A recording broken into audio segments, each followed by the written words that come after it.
और चलिए अब आपको दिखाते हैं यूक्रेन टॉप 20। रूस और यूक्रेन युद्ध का 96वां दिन।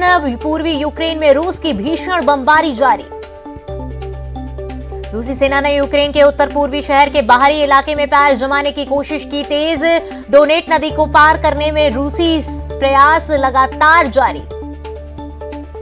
युद्ध के दौरान चेचन कमांडर कादिरोव का दावा, यूक्रेन के सोवेडोनासक पर रूस ने किया कब्जा। यूक्रेन ने रूस के जीत के दावे को किया खारिज। कहीं अभी भी वहीं लहरा रहा यूक्रेनी झंडा। रूस के जीत की बात झूठी। पश्चिमी देशों पर फिर भड़के पुतिन, कहा यूक्रेन को हथियार देना बंद करे, नहीं तो भुगतना होगा घातक परिणाम। जेलेंस्की ने रविवार को खार्किव के स्टेट सिक्योरिटी हेड रोमन ड्यूडिन को किया बर्खास्त। कहा ड्यूडिन खार्किव को डिफेंड करने में रहे नाकाम, इसलिए की कार्रवाई। जेलेंस्की ने रविवार को खार्किव का किया दौरा। रूस ने यूक्रेन के दक्षिण पूर्वी इलाकों पर कब्जे की कार्रवाई की तेज। रूसी आर्मी अभी भी खार्किव पर लगातार कर रही हमले। यूक्रेन के स्टेट बॉर्डर गार्ड सर्विस का दावा, रूस ने 29 मई को उत्तरी यूक्रेन में किया हमला, 10 बार की बमबारी। यूक्रेन की तरफ जर्मनी ने फिर बढ़ाया हाथ, 1 बिलियन यूरो से मदद करने की कही बात, ग्रांट को दी मंजूरी। रूसी विदेश मंत्री ने फ्रांसीसी टीवी चैनल पर कहा, डोनबास की आजादी मॉस्को की पहली प्राथमिकता, अन्य यूक्रेनी इलाकों को अपना भविष्य खुद करना चाहिए तय। यूक्रेन ने रूस पर लगाया अनाज चोरी का आरोप। कहा मारिउपोल में पहुंचे रूसी जहाज ने किया अनाज की चोरी। 30 टन अनाज के साथ सीरिया पहुंचा रूसी जहाज। अमेरिका की चेतावनी के बाद भी नहीं माना सर्बिया, रूस के साथ किया समझौता। रूस सर्बिया के बीच हुई गैस डील।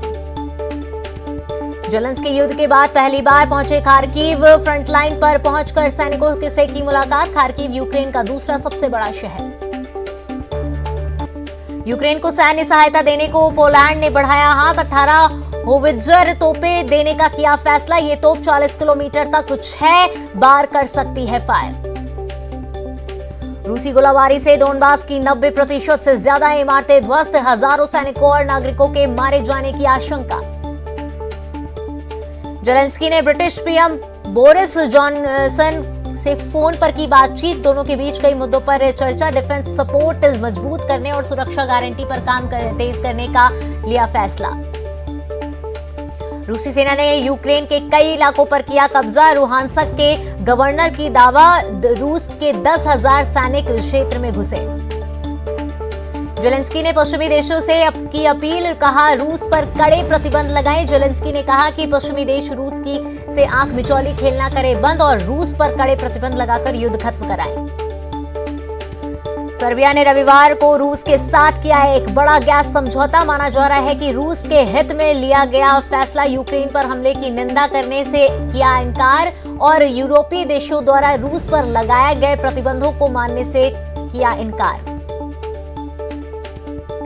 अजरबैजान की यात्रा के बाद तुर्की के राष्ट्रपति की जब तक वह तुर्की गणराज्य के प्रमुख हैं, उन देशों को नाटो में शामिल करने का समर्थन नहीं कर सकते हैं जो आतंकवाद के समर्थक हैं।